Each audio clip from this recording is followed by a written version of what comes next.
They are happy with me, and once again we got the chance to mutually interact with each other. सभी बच्चों को हरे कृष्णा, सभी बच्चों को सतनाम श्री वाहेगुरु। ओके, तो अब हम बढ़ते हैं आज फिर से इलेक्ट्रिसिटी को स्ट्रेंथन करने के लिए न्यूमेरिकल प्रैक्टिस करते हुए। लेकिन बच्चे, कभी भी किसी भी यूनिट के न्यूमेरिकल करने हों तो हमें उस चैप्टर से लिंक्ड फार्मूलाज आने चाहिए। तो सबसे पहले मैं बोर्ड के ऊपर फार्मूला गैलरी बना रहा हूं, आपने एकदम से जल्दी से नोट कर लेना, जल्दी से। शाबाश, ऊपर लिखो। सभी बच्चों को मेरा नाम तो पता ही होगा, धीरज वशिष्ठ। और हम करने लगे हैं फार्मूला गैलरी। फार्मूला गैलरी बेटे, उसके बिना न्यूमेरिकल करना बड़ा मुश्किल होता है। गैलरी है तो सही किसके ऊपर? इलेक्ट्रिसिटी पे, करंट इलेक्ट्रिसिटी। तो क्या है ये फार्मूला गैलरी? ध्यान से सुनते जाना, लिखते जाना। अगर चार्ज कैलकुलेट करना हो तो number of electrons into charge on one electron. बेटे मैं देख रहा हूं कुछ बच्चे pen are not ready with the pen. ये गैलरी आपने बनानी ही बनानी है, कोई बच्चा इसमें सुस्ती ना करे। सर, मैं जो टीचर ड्यूटी दे रहे हैं प्लीज उनसे रिक्वेस्ट करूंगा, ये बच्चे होते हैं, इनको पता नहीं होता किस चीज में इनकी भलाई है किस में नहीं। तो प्लीज चेक रखा जाए कि कोई बच्चा ऐसा ना हो जो ना लिखे। Current is equal to charge upon time. Resistance और current when multiplied gives potential difference. ये ओहम्स लॉ है बच्चे, ओहम्स लॉ बहुत इंपॉर्टेंट है। Ohm's law.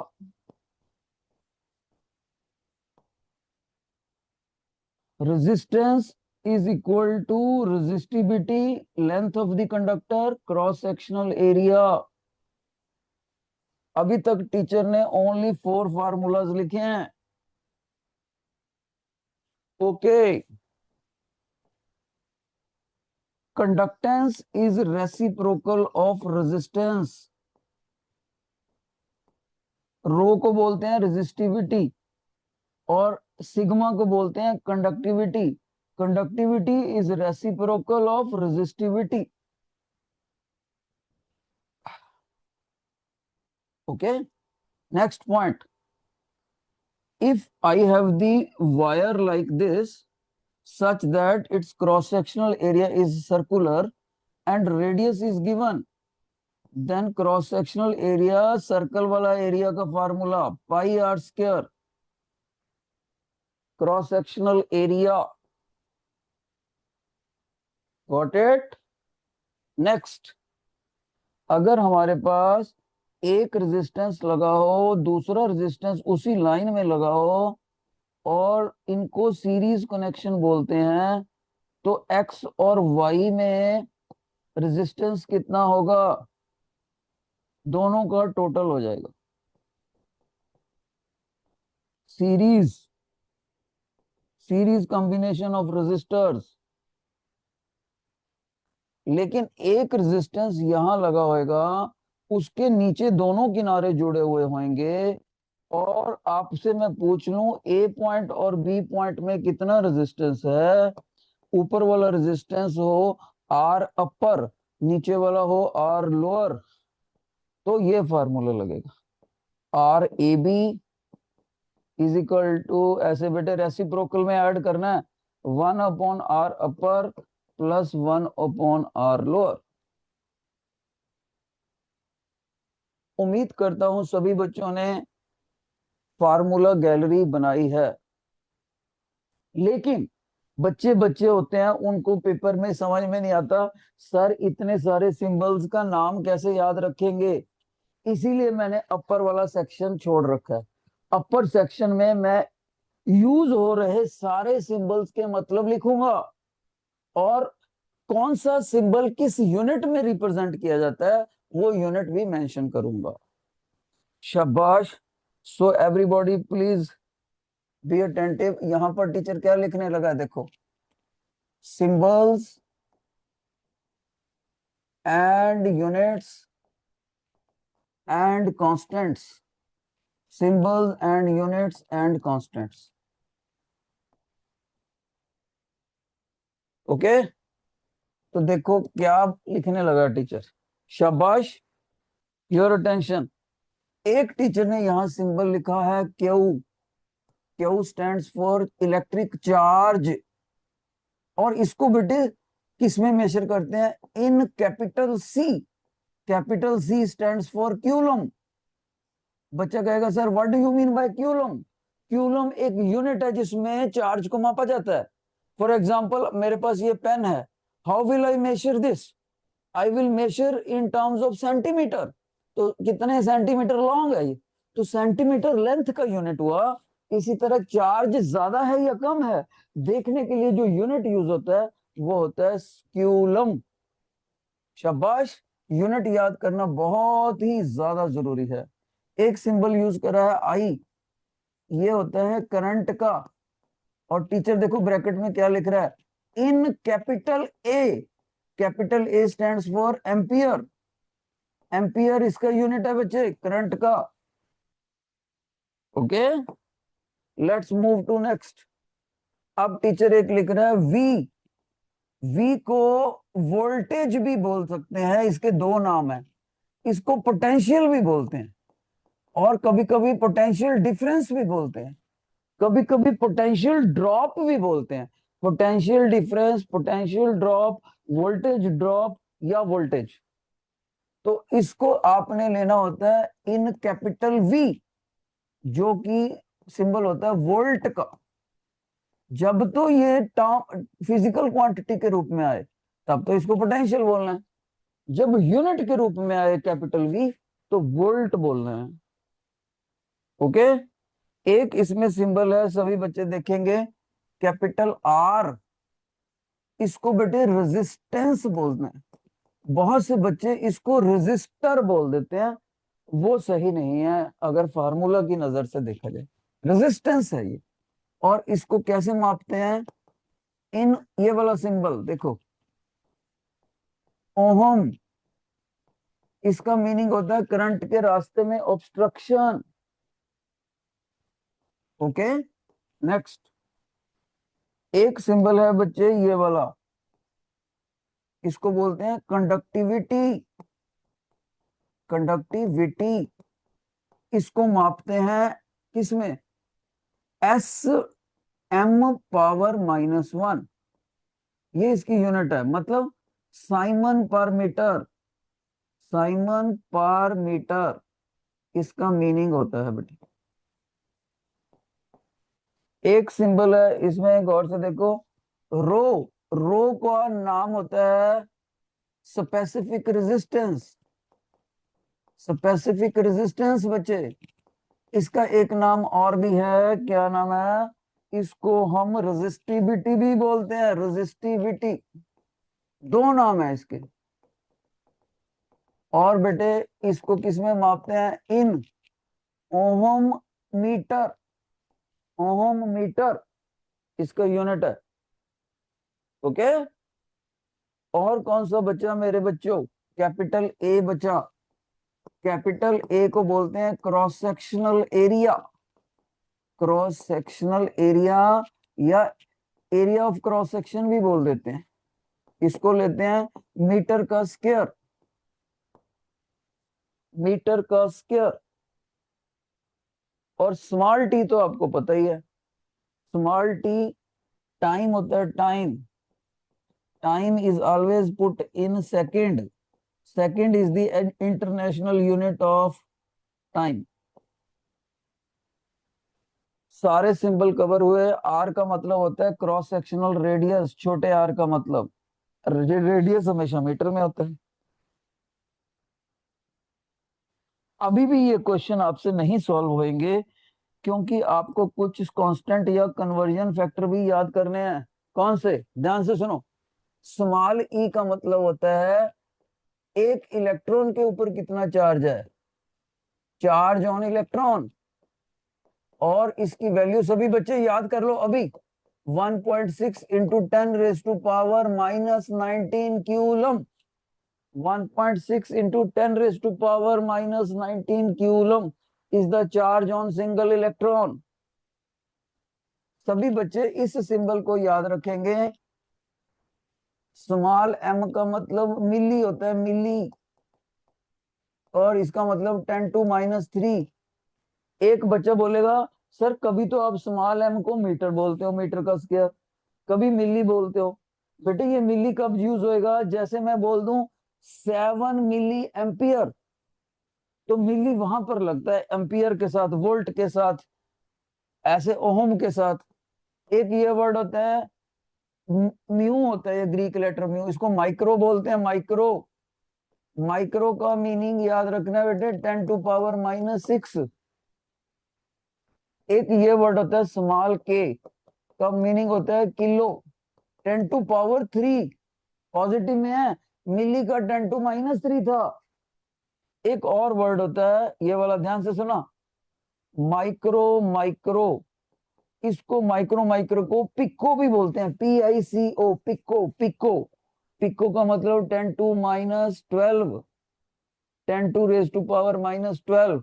एक और भी याद रखना आपने, स्मॉल n, स्मॉल n का मतलब होता है नैनो, NaNO, नैनो। इसका मीनिंग होता है 10⁻⁻9, 10⁻⁹। ये चार्ट बहुत ज्यादा यूजफुल है। जिन बच्चों ने ये चार्ट बना लिया वो बच्चे अपने मम्मा पापा की मेहनत के प्रति लॉयल हैं, और जी जो सुस्ती कर रहे हैं वो अपने पापा की सच्ची कमाई से चीटिंग कर रहे हैं।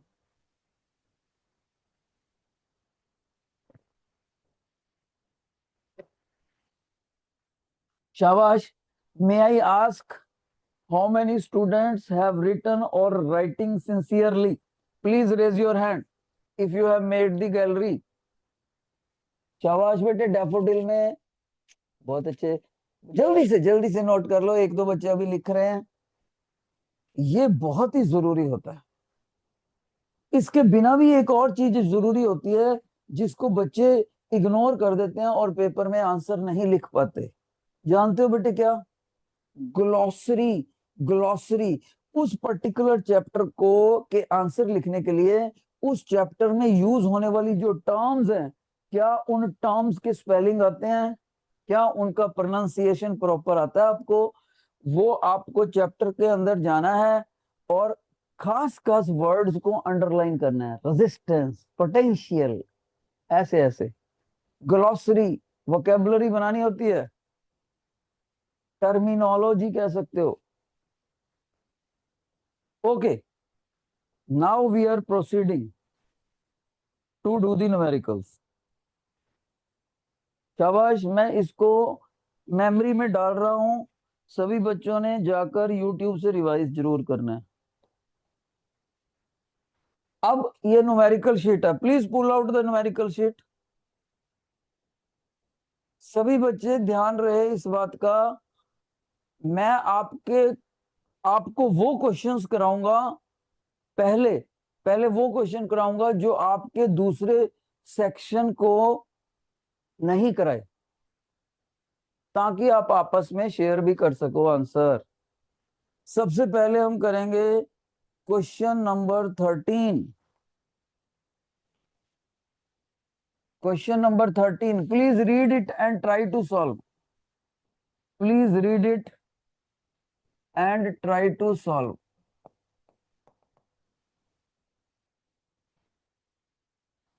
शाबाश। 13 में resistance is how much? 10 ohm. Current is to be calculated. Potential is equal to 5 volt. Current is to be calculated. कौन बच्चा बताएगा आंसर? शाबाश। कौन सा आंसर बताएगा बच्चा? क्या एक ये बच्चा है, देखते हैं बता पता है कि नहीं, कौन सा, अमरप्रीत सिंह, लोटस में, कहते ही ये सब कुछ बता देता है बच्चा। स्कूल के प्रिंसिपल मैम ने स्टार लगाया इनके नाम के सामने कि ये बच्चा सब कुछ बता देगा आपको। अमनप्रीत सिंह, लोटस का। अगर दम है तो सामने आओ, प्रिंसिपल मैम की बात को सच्चा करना है तो सामने आओ। शाबाश, आ गया एक बच्चा भाई, देखो, कॉन्फिडेंट वॉक। लेट्स सी कि बता पाता है कि नहीं। बेटे आप 13th क्वेश्चन का क्या आंसर दोगे?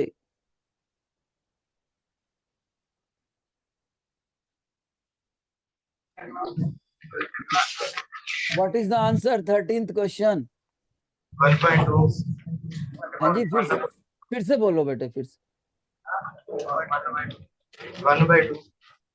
1/2, बहुत अच्छे, शाबाश। तो अमनप्रीत बच्चे के लिए क्लैपिंग होनी चाहिए भाई, क्लैपिंग आनी चाहिए, शाबाश, क्लैपिंग करो।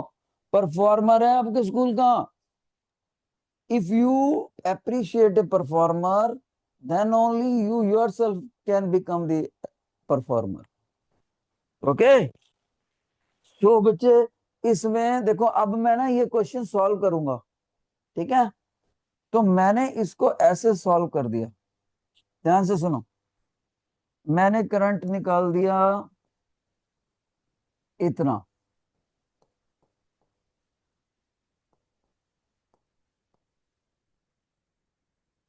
अब मान लीजिए मैं स्टूडेंट हूं, और स्टूडेंट, मैं अपने घर में आके बोला मम्मा मेरा आंसर मैच करता है। 2 मार्क्स का क्वेश्चन था, मेरे 2 मार्क्स आएंगे। जानते हो टीचर कितने मार्क्स देगा इसके? ओनली हाफ मार्क देगा, हाफ। 1.5 मार्क्स कट कर लेगा। क्यों करेगा? Mistakes. Let's do, let's improve it. Number 1, teacher कहेगा तुम्हारे तुमने यूनिट नहीं लिखा। नंबर 2, टीचर कहेगा मैं इसका आंसर ही, कोई मार्क्स नहीं देना, मेरे को क्या पता आपने कौन सा फार्मूला लगाया है।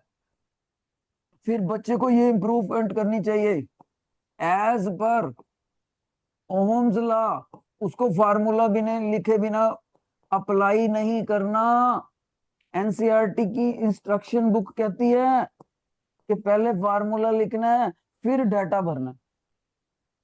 7 साल मैंने एनसीईआरटी के पेपर चेक करे हैं, उसके बाद मैं आपको बता रहा हूं।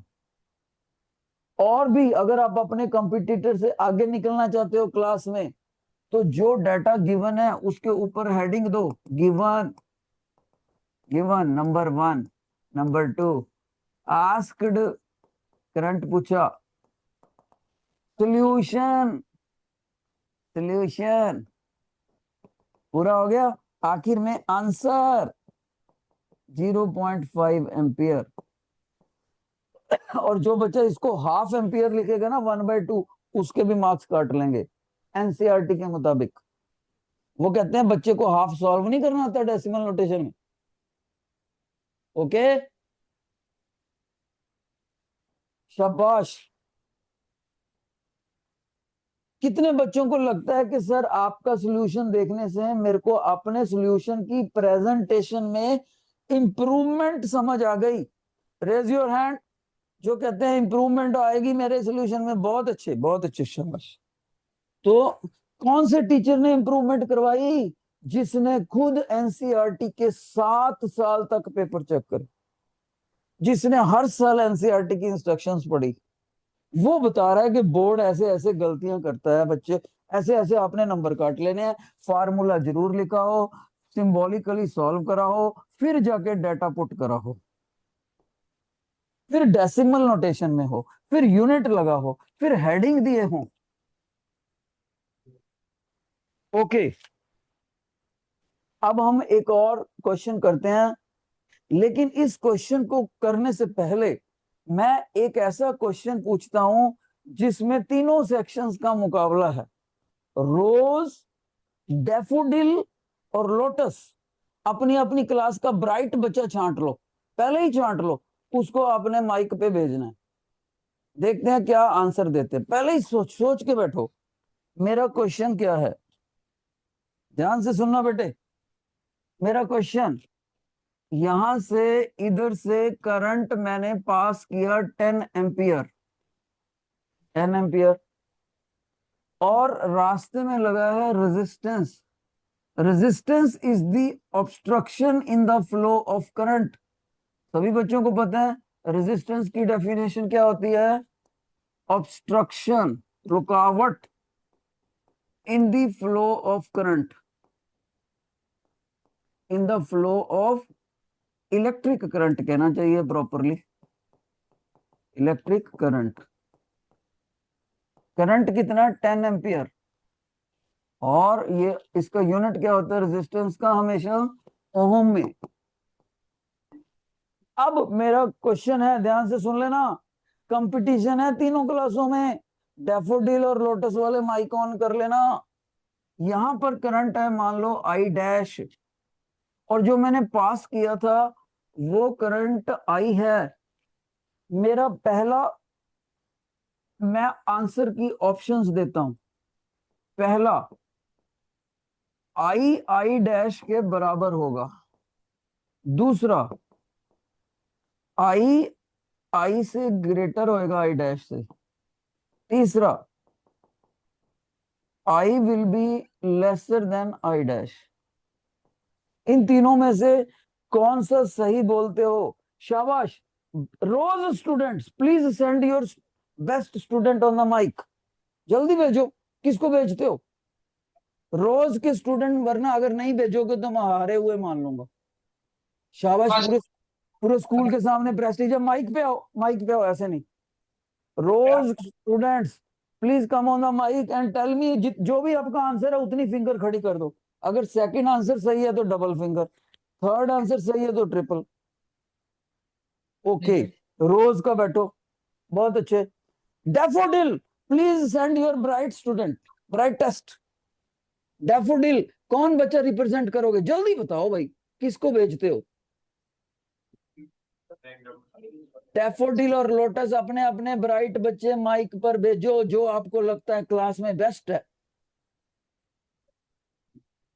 रोज का आंसर आ चुका है भाई, डैफोडिल में कोई बच्चा ही नहीं आ रहा, वेरी रॉन्ग। अरे किसी बच्चे में खुद में हौसला होना चाहिए। सर मैं बताता हूं अगर ब्राइट नहीं भी आ रहा। एक बच्चा उठा लेकिन पंखा ऑन करके बैठ गया, वेरी सैड। मैंने सोचा शायद डैफोडिल वाले बच्चे में हौसला है। Nobody is daring in the lotus. हाँ भाई ना, बड़ा दुख हुआ। सो मैं बताना चाहूंगा, मैं प्रॉपर लिखूंगा, daffodil no one could answer, no one, छांट ही नहीं सका इसमें।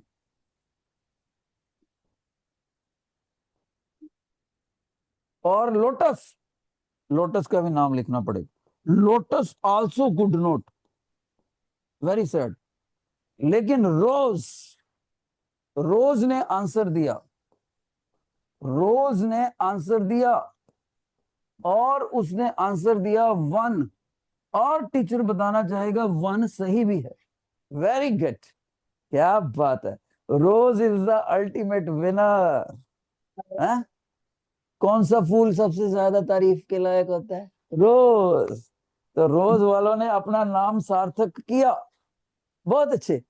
अब टीचर इसको समझाते हैं, शाबाश। बहुत से बच्चों को लगता है कि सर करंट के रास्ते में रुकावट आ गई ना तो आई डैश कम हो जाएगा, 10 एम्पियर से कम होएगा। ज्यादा वाला तो कोई कोई आंसर देता ही नहीं है शायद, आई डैश ज्यादा होएगा ये तो कोई देता नहीं। इन दोनों में कंफ्यूज हो जाते हैं बच्चे।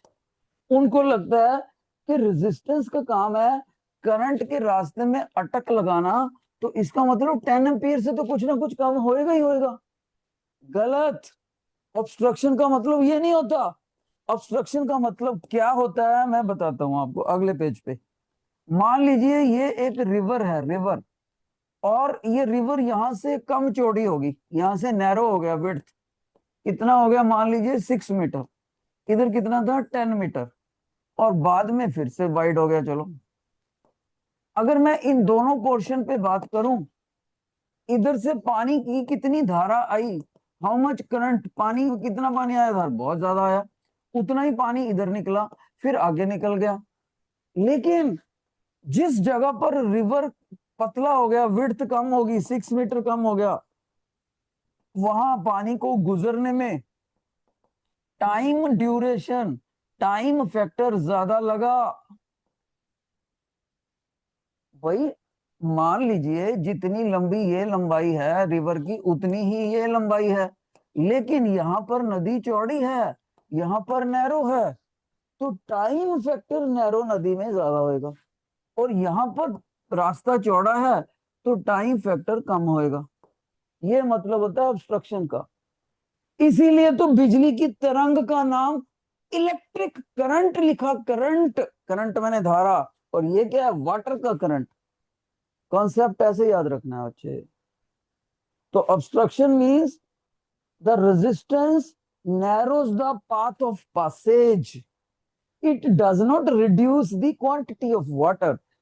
So resistance, if it is there, how much current passes, the same current passes, but the time taken here or time taken here will be more, दोनों में टाइम ज्यादा लग जाएगा निकलने में। जिन बच्चों को रेजिस्टेंस का कॉन्सेप्ट पहले से बेटर क्लियर हो गया, समझ आ गया, please raise your hand, please raise your hand, जिनको पहले से बेटर पता लगा रेजिस्टेंस। बहुत अच्छे, शाबाश। अब हम एक और क्वेश्चन करेंगे। इस क्वेश्चन में मैं और तरह से मुकाबला कर रहा हूं, नॉट सेक्शन वाइज। सारे स्कूल की गर्ल्स एक तरफ और बॉयज एक तरफ, और आपने क्वेश्चन सॉल्व करना है, क्वेश्चन नंबर 12। देखते हैं कौन जीतता है, girls versus boys. 12, question number 12।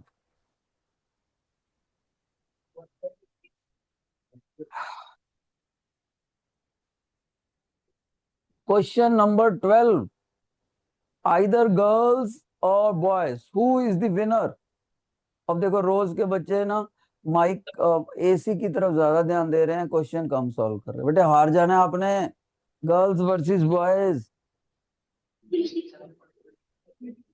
अरे डैफोडिल के बच्चे रोज को हरा के दिखा दो, मैं चाहता हूं आंसर आपका बच्चा दे। लोटस, लोटस पता नहीं दे पाएगा कि नहीं। यस, एनी आंसर माइक पे ना, ऐसे मेरे को बैठे बैठे सुनता ही नहीं। 60। ओ, रोज में एक बच्चा जवाब दे रहा है, भाई मैं चेक करता हूँ इसका आंसर सही है कि नहीं। और ये सेम बच्चा जवाब दे रहा है। व्हाट इज योर नेम बेटे। लवजीत। लवजीत, बैठो बच्चे। लवजीत नाम का एक बच्चा है आपके स्कूल में, रोज सेक्शन में। पिछली बार भी इसी बच्चे ने जवाब दिया था, देखते हैं भाई सही है कि नहीं। शाबाश। क्वेश्चन नंबर 13, नहीं 12 दिया ना, 12 सॉरी। इसमें टीचर ने current is equal to 2 ampere बोला, और time is equal to 30 second बोला। आस्क्ड, आस्क्ड बेटे, नहीं सॉरी, गिवन गिवन गिवन। और आस्क्ड क्या है, आस्क्ड है चार्ज कितना फ्लो करेगा, चार्ज कितना फ्लो करेगा। पेपर में क्या करना होता है, whatever symbols are given to us and what is asked, आपने पेपर में थिंक ओवर करना होता है। क्या मेरे को सर ने कोई ऐसा फार्मूला बताया जो गिवन सिंबल्स और आस्क्ड सिंबल को इन्वॉल्व करते हुए, क्या मेरे को क्लास टीचर ने फार्मूला गैलरी में कोई ऐसा फार्मूला बताया जो इन सिंबल्स को इन्वॉल्व करते हुए हो। तभी एक बच्चे को माइंड में मान लो ये आंसर, मान लो उसको जवाब आता है, ये आता है, मान लो उसको जवाब Q is equal to I by T, ऐसे उसके जवाब आता है। माने उसको लगता है वेट वेट वेट, कुछ गलती लग रही है, वो फिर से लिख के देखेगा I is equal to Q upon T. तो जो हाथों से जो बच्चे प्रैक्टिस करते हैं घरों में, उनकी मसल पावर, उनकी मसल मेमोरी बता देती है कि ये फार्मूला सही है, ऊपर वाला गलत लिखा है। इसीलिए टीचर लोग कहते हैं प्रैक्टिस करो। एक बच्चा मेरे को कहता सर मसल मेमोरी कुछ नहीं होती। मैंने कहा अच्छा, ये देखो ये मेरा राइट हैंड है कि नहीं, ये लेफ्ट हैंड है, दोनों एक ही बंदे के हाथ है, नॉलेज बराबर है। ये लेफ्ट को लिखना ही नहीं आता, मेरे वाले को लिखना ही नहीं आता, पता नहीं क्या लिखता है, देखो बच्चा सा बन गया। और राइट देखो फटाफट फ्लो में चलता है, तो there is muscle memory. Okay, तो मसल मेमोरी आपको मदद करती है फार्मूला याद करने में, लिखने में। तो इस बच्चे ने सर इससे करा सर, इसका मतलब है फिर यहां से मैं क्यू निकालूंगा आई इंटू टी। आई की वैल्यू लिखी 2 एम्पियर, टी की 30 सेकेंड, और ओवरऑल 60 क्यूलम आ गया, 60 क्यूलम। करेक्ट। तो आपके स्कूल में अभी तक जो बेस्ट बच्चा उभर कर आया है उसका नाम है लवजीत। वेरी नाइस, नाम ही इतना प्यारा है, परफॉर्मेंस तो आएगी आएगी। अब मैं देखता हूं कौन बच्चा इस बच्चे को बीट करके दिखाता है। भाई लवजीत, भाई बेटे अगर तू मेरा फेवरेट बच्चा है ना, हारना नहीं है किसी भी बच्चे से। इस बार तेरा 90 बच्चों से मुकाबला है कम से कम, और अब बाकी बच्चों को कसम है इसको हरा के दिखाना है। Let me tell you the question number is, question number आपको जो सॉल्व करना है उसका सीरियल नंबर है question number 10। What is the answer of question number 10? देखते हैं, लवजीत वर्सेस रिमेनिंग स्कूल। शाबाश, माइक पर आके। लवजीत वर्सेस रिमेनिंग स्कूल, देखते हैं भाई कौन जीतता है। एक बच्चा 90 बच्चों से मुकाबला कर रहा है। माइक पे आके, माइक पे आके ना, माइक पे आके ऐसे नहीं भाई, माइक पे आके हाथ खड़ा करने का कोई मतलब नहीं। माइक पर आकर लवजीत से पहले बताओ, जल्दी करो। सब वन आ गई। ओके ओके, बता बताओ। हाँ तुम बताओ कितना, आंसर तो बोलो। हाँ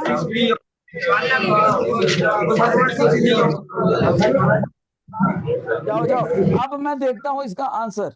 शाबाश, दोनों क्लासों में, डैफोडिल में भी और रोज में भी दो बच्चों ने आंसर दिया, लेकिन लवजीत से पहले दिया। अब देखते हैं कि इन्होंने सही दिया कि नहीं। क्वेश्चन नंबर 10 में, योर क्वेश्चन, क्वेश्चन नंबर 10 में बेटे चार्ज था 600 क्यूलम, और जो टाइम था वो था 10 मिनट, और टीचर ने करंट पूछ लिया था, करंट कितना दिया। तो जिस बच्चे ने करंट का ये फार्मूला यूज करके डाटा पुट कर दिया फटाफट, वो गलत कर गया। क्योंकि क्योंकि जब भी चार्ज पुट करना है क्यूलम में और टाइम पुट करना है तो सेकंड में पुट करना है, सेकंड, और हमें टाइम दे रखा है मिनट में। तो हमारा टाइम कितना हो गया, 10 × 60, 600 सेकेंड। क्यों? क्योंकि जूनियर क्लासेस में याद कर रखा है 1 minute is equal to 60 second, इसीलिए टीचर ने 1 मिनट को 60 से मल्टीप्लाई करा। अब डाटा पुट करो,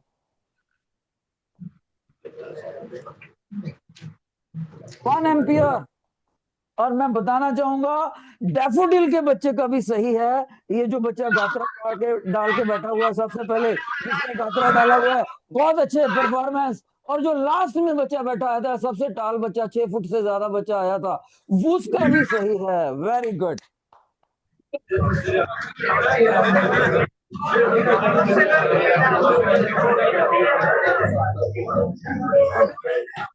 लवजीत, लवजीत स्टूडेंट्स, लवजीत बच्चे, आप मुकाबला और करने के लिए तैयार हो? इस बार तो आप हार गए मानना पड़ेगा। शाबाश। Are you ready for another competition? Yes he is ready. एक बार फिर से लवजीत वर्सेस अदर स्टूडेंट्स, और इस बार आपने जो क्वेश्चन सॉल्व करना है उसका सीरियल नंबर है, शाबाश, कंपटीशन शुरू होने वाला है। आपका मुकाबला है क्वेश्चन नंबर 9 में, क्वेश्चन नंबर 9 में, क्वेश्चन नंबर 9। शाबाश, लवजीत वर्सेस होल स्कूल। और लवजीत सबसे पहले करके दिखाना बेटे। Question 9 versus whole school.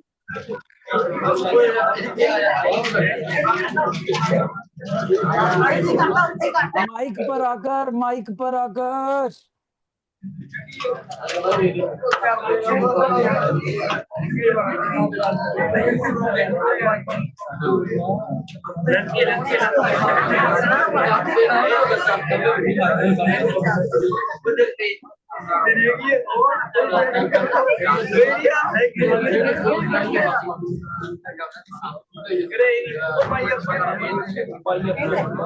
बेटा कोई बच्चा नहीं बता रहा अभी तक किसी ने नहीं बताया। Lovejeet competition is on. जीत के दिखाओ बेटे क्वेश्चन का डाटा। शाबाश। Anybody who wants, who has the caliber to beat this student, please come on the mic, tell your answer। Formula gallery बनाई थी उसको देख लो। फार्मूला गैलरी में से फार्मूला देख लो जल्दी से जल्दी।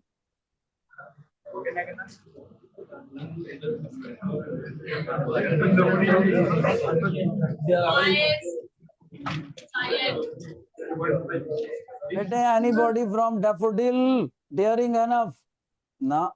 वो टाल बॉय कहाँ है रोज का? ओ स्पेक्स वाला 6 फुट प्लस। तुम बताओ बच्चे। Very good. शाबाश। Try to beat. हाँ आओ एक बार नए फिर से कंपटीशन करो। क्या कितना तो क्या हो गया? लवजीत बच्चे ध्यान से करो। Balance yourself. जो बच्चा प्रेशर में भी परफॉर्म करता है वही असली परफॉर्मर होता है।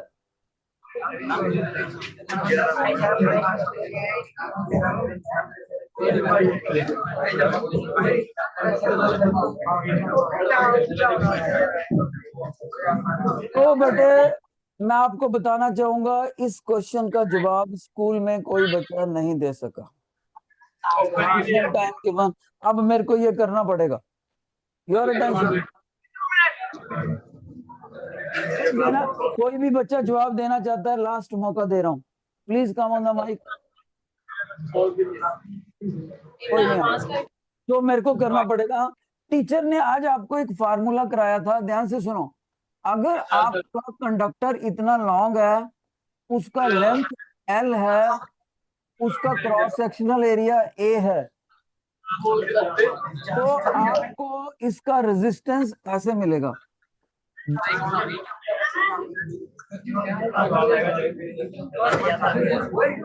कहां से आपको रेजिस्टिविटी निकालनी है?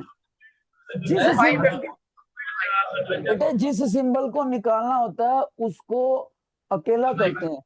तो रो किसके बराबर होएगा? RA/L। अब इसमें योर अटेंशन। आर को किस में पुट करना है? ओम्स में। क्या उसकी यूनिट ओम में दे रखी है? बिल्कुल दे रखी है। एल को किस में पुट करना है? मीटर में। एरिया क्रॉस सेक्शन को मीटर स्क्वायर में पुट करना है। मीटर स्क्वायर में। तो हम इसको लिखते हैं। आर को कितना पुट करेंगे? 7। ए को कितना पुट करेंगे? ए को ए सर्कल है πr²।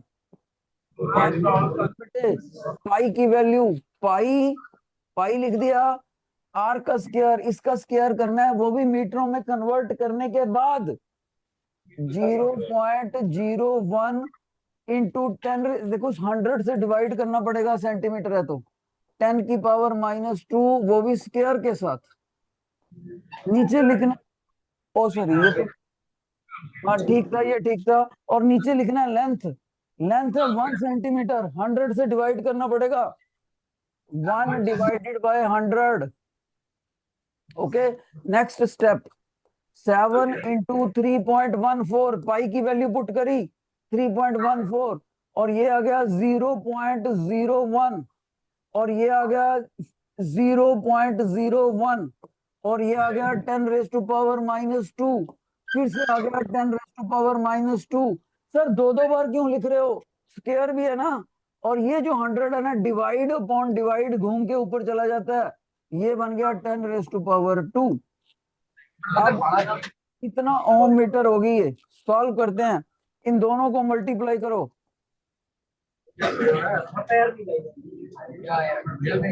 इतना, और इसकी सेटिंग करते हैं, -2 से +2 कैंसिल हुआ, खत्म।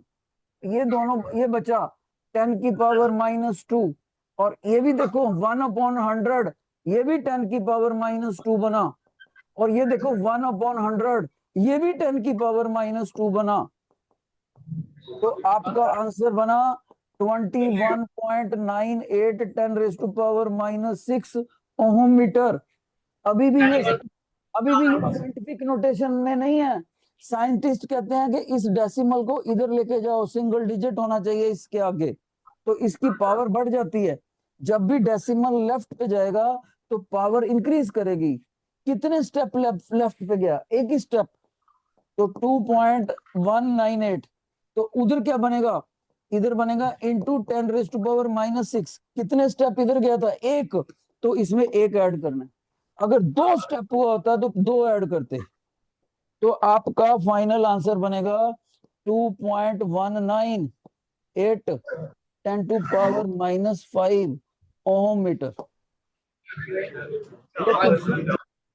ये क्वेश्चन आपका स्कूल में कोई बच्चा नहीं कर सका। नोट कर लो अच्छे से, नोट कर लो। ऐसा क्वेश्चन जो लगभग 60-70 बच्चों से नहीं हुआ, तो वो पेपर में आने के चांसेस हैं। सब ऐसी बात नहीं है कि आप नहीं कर सकते, अभी प्रैक्टिस कम है आपकी, इसलिए नहीं कर पाए। ओके, एक क्वेश्चन और कर सकते हैं हम। शाबाश, एक क्वेश्चन और कर सकते हैं बेटे। अब आप एक क्वेश्चन करो, क्वेश्चन नंबर सेकंड करके दिखाओ। सेकंड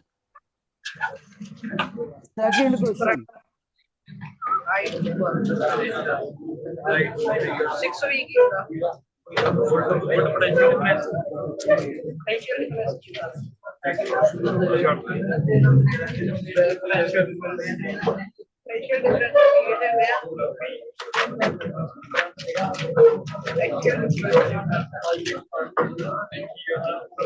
सेकंड क्वेश्चन का आंसर कर दिया टीचर ने।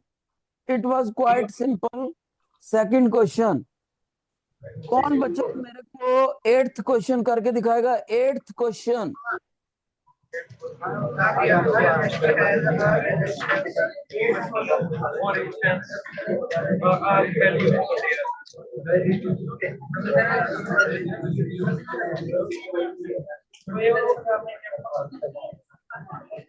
करंट कितना करंट की बहुत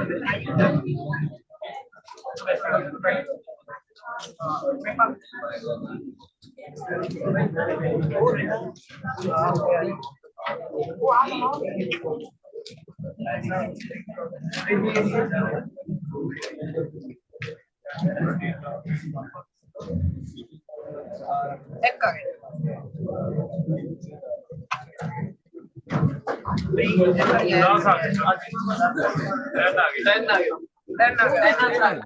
बहुत अच्छे टीचर ने कर भी दिया, बिल्कुल सही। 10 वोल्ट, बिल्कुल सही आंसर दे रहे हो। प्यारे प्यारे बच्चे, परफॉर्मर है। ये देख भी लो एक बार। क्वेश्चन नंबर 2 जो है, इस डबल लाइन से इधर सॉल्व कर रखा है। और क्वेश्चन नंबर 8 के पहला पेज ये है, दूसरा पेज ये है। सॉल्व देख लो, क्या आपको समझ आ गया? जिन बच्चों से नहीं हुआ उनको उतार लेना चाहिए क्वेश्चन फटाफट। ओम्स लॉ से सॉल्व हुए हैं दोनों क्वेश्चन, ओम्स लॉ से।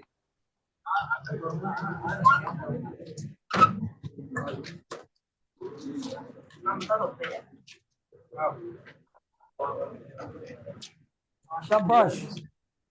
एक बात याद रहे, योर अटेंशन, एक इंपॉर्टेंट बात बताता हूं आज का, और फिर हम खत्म कर देंगे लेक्चर को। कौन सा बेटे? कभी कभी एक बार ना ऐसे वाला क्वेश्चन आ गया था, ध्यान से सुना। ऐसे वाला, ये एक वायर थी या रॉड थी, उसका, बेटे ध्यान से सुन लेना, उसका क्रॉस सेक्शनल एरिया यहाँ पर स्क्वायर के रूप में था। ये देखो, ये स्क्वायर के रूप में, स्क्वायर के रूप में उसका एक एक एज ए था। तो इसकी लेंथ हमें दे रखी थी एल। ओके, और इसकी रेजिस्टिविटी भी दे रखी थी, और हमसे ए भी दे रखा था, और हमसे इसका आर पूछा था। आर का फार्मूला होता है रो एल अपॉन ए। तो एल तो हम डायरेक्ट ही पुट कर देंगे मीटर्स में, रो की वैल्यू पुट कर देंगे यहां पर, अगर वो ओम मीटर में दी होगी डायरेक्ट। लेकिन बेटे ए को क्या करें? तो बच्चा कहेगा सर अभी अभी आपने बोला ये स्क्वायर है, स्क्वायर, तो आपको स्क्वायर का एरिया तो आता ही होगा। मैंने कहा हाँ आता है बेटे, स्क्वायर का एरिया होता है एज का स्क्वायर, तो उसको सॉल्व करके यहां पुट कर सकते। अगर ये वायर ऐसे होती ट्रायंगुलर क्रॉस सेक्शनल एरिया में, ट्रायंगुलर, तो आपने क्या करना था बेटे? ट्रायंगल का एरिया लगा देना था, ट्रायंगल का एरिया, उस एरिया को कर देना था यहाँ। तो ये फार्मूले में जरूरी नहीं है कि area of cross section circle हो, ये स्क्वायर भी हो सकता है, ट्रायंगल भी हो सकता है। इन बच्चों को आज का लेक्चर अच्छा लगा, समझ आया? Please wave your hand, please wave your hand, feedback चाहिए होता है। बहुत अच्छे। अब आपको थैंक यू, थैंक यू। अब आपको ये सारे क्वेश्चन घर से प्रैक्टिस करके आने हैं। जो प्रॉब्लम आएगी उसको बताऊंगा। एक इंपॉर्टेंट बात, जो क्वेश्चन मैंने तुम्हें करवाए हैं उनको छोड़कर बाकी क्वेश्चन आपके स्कूल के दूसरे सेक्शन में कराए हैं मैंने। एक सेक्शन रोज, डैफोडिल और लोटस को छोड़कर एक सेक्शन है कोई आपके स्कूल का, और उसको करवाए हैं बाकी क्वेश्चन।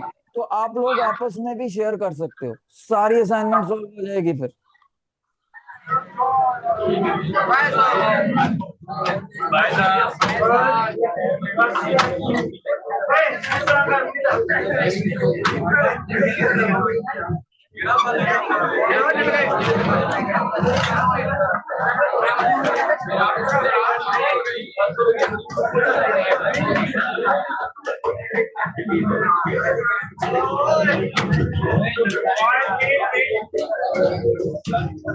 Thank you.